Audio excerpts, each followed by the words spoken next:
primeira recomendação é mapear o seu comportamento de consumo. Orçamento não é controle de gastos. Orçamento não é para você relacionar o que você fez no mês que passou. Aquele dinheiro que está entrando eu organizo ou numa planilha, ou no envelope, um conjunto de envelopes, ou numa página de caderno, como que eu vou distribuir o uso desse dinheiro que está entrando no mês.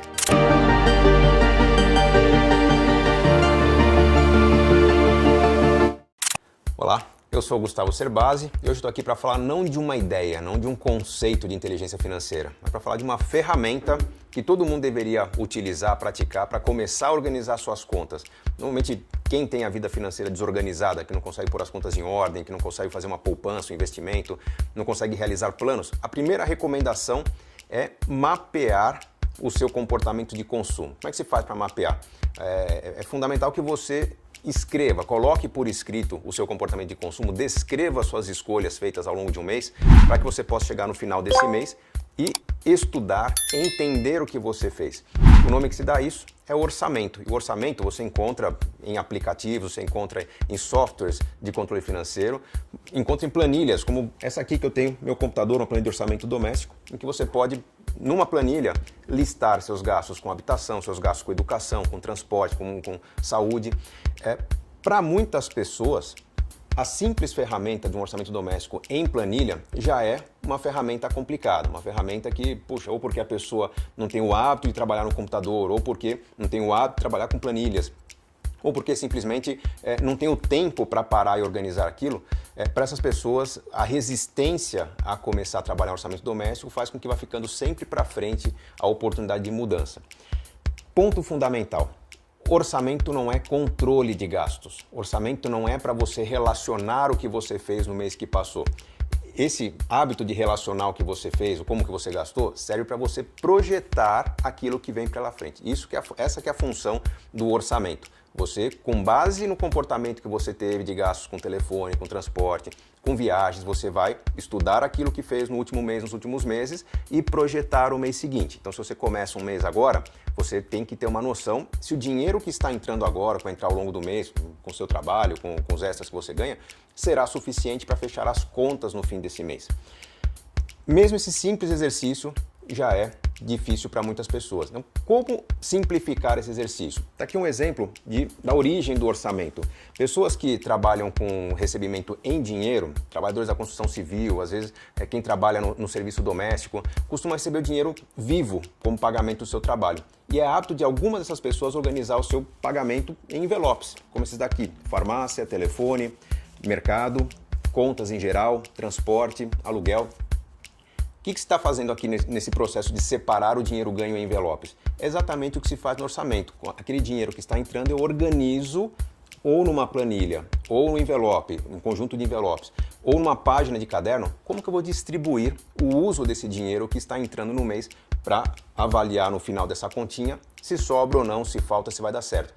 O que é importante entender? Que essa simples tecnologia do envelope nos traz disciplina, nos traz mudança de hábitos. Eu, sempre que acompanhei famílias começando a colocar em prática o hábito do orçamento, eu percebi que a primeira reação dessas famílias foi abandonar a rotina de compras a prazo, pagamento parcelado. Por quê?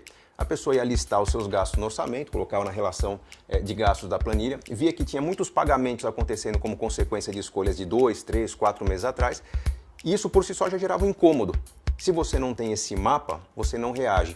No caso dos envelopes, é até mais interessante, porque quem recebe dinheiro à vista não tem como pagar a prazo, né? Muitos não trabalham, sequer tem conta em banco, não tem cheques. Então, o hábito de ter o dinheiro no envelope gera uma mudança de comportamento bem simples. Vamos supor que você chega na farmácia, algo fora da rotina, você já comprou um medicamento normal que você sempre compra todo mês, mas um imprevisto, um filho ficou doente, você precisou comprar um medicamento novo, você abre o seu envelope e não tem dinheiro. O que você faz? Você vai olhar para um outro envelope, por exemplo, com base nos seus gastos rotineiros, mensais com telefone, você já separou um dinheiro para o seu telefone, você tem um dinheiro guardado, você pode simplesmente tirar parte do dinheiro que você reservou para o telefone e colocar no envelope da farmácia ou já pagar sua conta da farmácia. Por que isso muda comportamento? Muito fácil entender.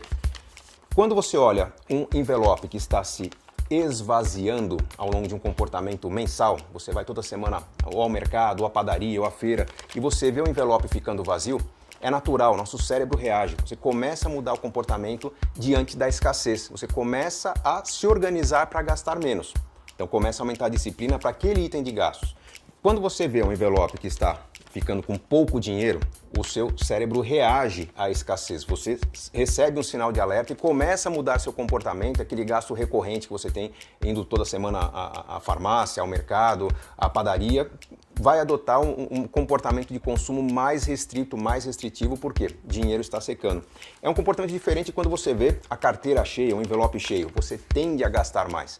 Então é interessante perceber que o volume de dinheiro que aparece no envelope tende a tornar as pessoas mais consumistas. E geralmente quem trabalha com dinheiro vivo, quem recebe dinheiro vivo, tem um comportamento de consumo concentrado no começo do mês. Não é só pelo pagamento de contas. Se você for ver, às vezes a padaria que vende um prato feito, uma refeição mais completa, se a pessoa tem o hábito de levar marmita de casa para o trabalho, quando tem o dinheiro na mão, esse sentimento de fartura faz com que ela esteja mais generosa, que ela esteja mais disposta a tirar um certo atraso, entre aspas. Então nós nos soltamos mais quando o dinheiro está mais disponível e nós nos restringimos mais quando o dinheiro está mais restrito.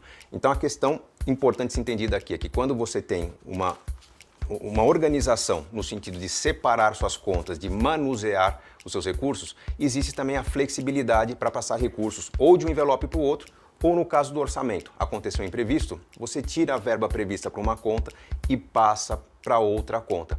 Essa é a função do orçamento, ele funciona exatamente dessa maneira.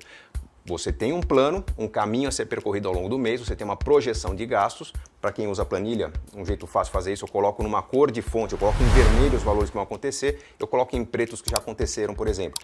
E à medida que vão acontecendo imprevistos no mês, eu olho para contas que não se concluíram, que não se fecharam e começo a substituir recursos dessas contas para aquelas que estão faltando, para que meu orçamento feche no fim do mês.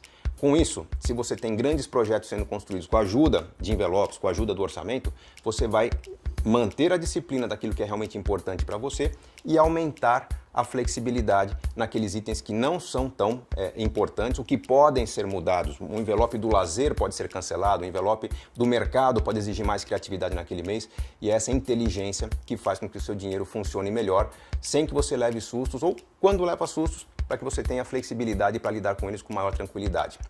Gostou da dica? É isso. Inteligência financeira se faz com um conjunto de ferramentas, dicas, orientações, mudanças de postura que vão transformar o seu comportamento em relação ao dinheiro.